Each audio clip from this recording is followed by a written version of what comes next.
데비안 코리아의 김경택이라고 합니다.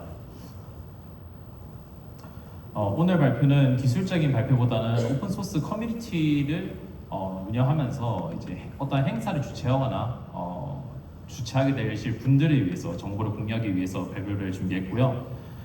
저희 이번 행사를 성공적으로 개최하기 위해서 여러 팀들이 각자의 위치에서 많은 노력들을 해주셨습니다. 그래서 오늘은 그 중에서 회계, 케이터링, 비자, 그리고 인프라 순으로 어떤 노력을 했는지 소개해드리고자 합니다.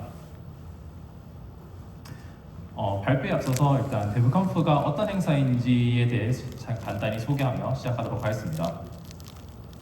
데브컨프는 데비안 커뮤니티의 개발자와 기여자들이 모여 다양한 주제를 논의하고 네트워킹을 하는 국제 컨퍼런스입니다.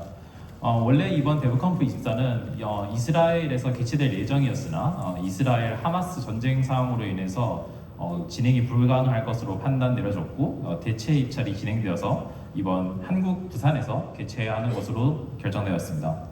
하지만 대체 입찰로 선정되었기 때문에 원래 보통 1년 이상의 준비 시간을 가지는 데브컨프와 다르게 이번 데브컨프 24는 7개월이라는 짧은 시간 내에 모든 준비를 마쳐야 했습니다. 그래서 모두 다른 여러 커뮤니티에 소속된 분들이 힘을 모아서 이번 행사를 개최하기 위해서 준비해 주셨습니다. 그러한 준비 과정 중 첫 번째로 이번 행사의 회계에 대해 살펴보도록 하겠습니다. 회계 프로세스는 대부분의 비영리 컨퍼런스와 마찬가지로 예산 수립, 모금, 집행, 그다음에 결산의 순서로 진행되었습니다. 그중 비영리 행사에서 가장 절실한 부분은 역시 돈과 관련된 모금 부분입니다. 주최사의 모금 자금만으로는 행사를 진행하기 어렵기 때문에 기업 후원과 정부 지원 사업 등 외부 후원에 크게 의존하게 됩니다. 모금 같은 경우에는 데비안 프로젝트로부터 자금을 대부분 환입을 받았고요. 그 다음에 다른 자금들에 대해서는 후원사를 모집하고 정부 지원 사업을 제출해서 선정되는 과정을 거쳐서 예산을 마련하였고요. 그 다음에 집행, 그 다음에 이후 행사가 끝난 이후에 결산 방향으로 진행되었습니다. 위표는 2018년부터 2014년까지 개최된 데브컨프의 통계를 모두 모아둔 자료입니다. 가장 왼쪽 노란색 부분이 이번에 개최된 데브컨프 24의 기록이니 이 부분을 중점적으로 봐주시면 됩니다. 이번 데브컨프 24는 총 346명이 참가해 주셨습니다. 특히 해외 인원이 179명으로 역대 최대치를 달성했습니다. 일반적으로 유럽에 대비한 개발자들이 많은 상황인데 유럽에서 멀리 떨어져 있는 한국에서 이러한 수치가 기록된 것은 매우 이례적인 일이었습니다. 초기 예산은 지난해와 비슷한 수준인 2억 5천만 원으로 초기에 책정되었으나 앞에서 말씀드린 것 같이 예상치 못하게 해외 참가자 수가 갑자기 급증하게 되어 해외 참가자들에게 드리게 되는 여행 지원금을 증액하게 되어 역대 최대인 3억 3천만 원까지 증액하게 되었습니다. 하지만 증액했음에도 불구하고 한국에서 2주 동안 행사를 운영하며 3억 3천만 원으로 약 400여 명의 참가자들을 모두 수용하기는 어려웠습니다. 그래서 결국엔 최종 예산은 4억 5천만 원으로 증액하게 되어 데브컨프 역사상 가장 최대의 예산으로 진행된 행사가 되었습니다. 컨퍼런스와 같은 행사를 개최할 때 일반적으로 케이터링, 참가자, 숙소, 그다음에 장비, 대관 정도를 고려하게 되는데요. 하지만 이번 행사에서는 총 17개의 비목이 산출되었고 세부 항목은 모두 45개에 달하게 되었습니다. 비영리 행사였던 만큼 행사의 퀄리티를 무한정 늘릴 수는 없었지만 그럼에도 불구하고 2주 동안 진행된 행사에 있어서 400여 명의 참가자의 숙식과 전반적인 운영을 위해 4억 5천만 원의 자금을 사용하게 되었습니다. 하지만 소개드릴 사항인데요. 다행히도 대관과 네트워크 비용 부분에서 큰 폭으로 비용을 절감할 수 있었습니다. 먼저 행사 진행에 앞서서 필수 불가결한 대관에 대해서 말씀드리겠습니다. 이번 행사에는 2주간 국립부경대학교에서 공학 1관과 미래관 2개의 건물에서 총 21개의 방을 대관하였습니다.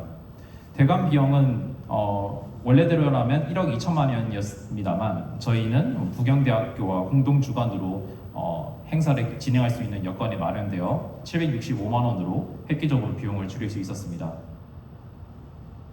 네트워크 예산에 대해서도 정말 감사하게도 국가 연구망 두 축을 무상으로 지원받아 운영할 수 있었습니다. 아무리 세계적인 기술 컨퍼런스라 하더라도 국가 연구망 두 개를 확보해서 운영하는 사례는 보기 드문데요. 이번 행사에서는 키스티에서 크리오넷 그리고 니아에서 포렌을 행사 기간과 그 전후를 모두 합하여 약 한 달 동안 무상으로 지원을 받아서 안전적인 네트워크 구축과 획기적으로 비용을 절감할 수 있었습니다. 이외 예산에 대해서도 현물 지원을 받을 수 있는 비목이 많지 않아 후원 모금이 많이 필요하였습니다. 비영리 행사에서 5천만 원에 해당하는 금액을 모금하는 것은 쉽지 않은 일입니다. 저희는 약 7개월 동안 2개의 정부 지원 사업과 29곳의 후원 기업을 모집할 수 있었습니다. 후원 기업을 모집하는 게 가장 큰 문제였는데 올해는 노란색 부분에 플래티넘부터 서포터까지 약 2억 5천만 원을 모금할 수 있었습니다. 하지만 자세히 들여다보면 상황이 약간 비관적입니다. 왜냐하면 이번 행사는 25회째 데브컨프 행사로 총 29곳의 후원 기업 중 19곳은 늘 후원해 주시던 해외 기업들이었습니다.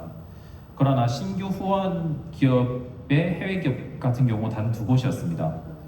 국내 인원들의 노력으로 8곳의 신규 후원 국내 기관을 유치하였지만 기관들의 예산은 한정적이기 때문에 전체 예산에서 차지하는 부분은 단 4%로 규모가 큰 후원을 받기는 힘들었습니다. 기관 예외에도 이제 많은 국내 기업에 연락을 보내보았지만 안타깝게도 응답해준 국내 기업은 단 한 곳뿐이었습니다. 결국 1억 7천만 원에 해당하는 금액을 모금하는 데 실패하였고 이 금액은 모두 데비안 프로젝트의 자금으로 충당하게 되었습니다. 다음은 오랜 기간 동안 진행되는 컨퍼런스에서 매우 중요한 요소인 케이터링입니다. 우선 케이터링을 준비하기 전에 고려해야 할 몇 가지 사항들이 있는데요. 첫 번째로 참가자 수를 정확하게 예측하는 것입니다. 저희 행사에서는 2주간 100명에서 250명 사이의 참가자 수로 유동적인 인원이 예측되었습니다.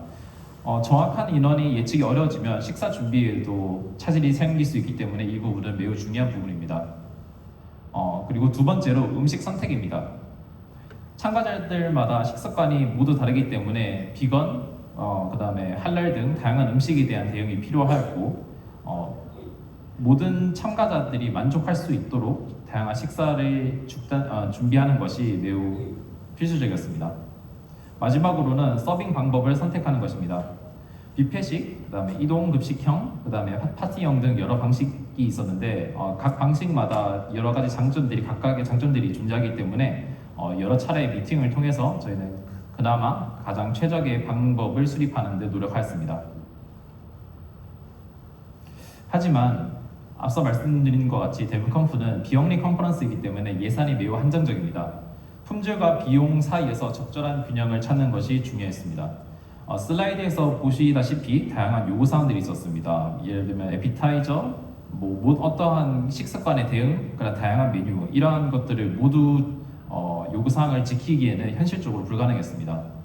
그럼에도 저희는 최대한의 여러 트레이드오프를 고려하여서 품질을 어느 정도 유지하면서도 비용을 절감하는 방향으로 진행하였고 결과적으로 필수적인 요소들을 모두 지키면서 예산을 초과하지 않게 준비하는 데 성공하였습니다.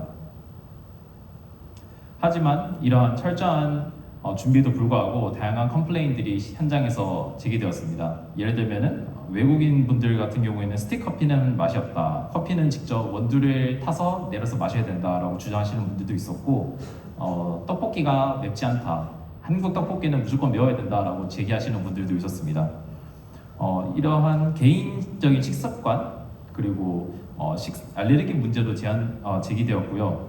이처럼 초기에 어떠한 완벽을 가하려고 노력하더라도 항상 예측하지 못한 요구와 피드백이 발생하기 마련입니다. 이러한 다양한 컴플레인에 대응하기 위해서 저희는 매일 저녁에 모두 모여서 상황을 공유하였고 해결 방법을 모색하였습니다. 이 과정에서 케이터링 팀뿐만 아니라 모든 로컬 팀이 참가하여서 실시간으로 피드백을 반영해 최대한 개선책을 마련하는 방안으로 진행하였고 많은 부분에서 개선을 이뤄낼 수 있었습니다. 세 번째로 국제 행사에서 빠질 수 없는 비자 파트입니다.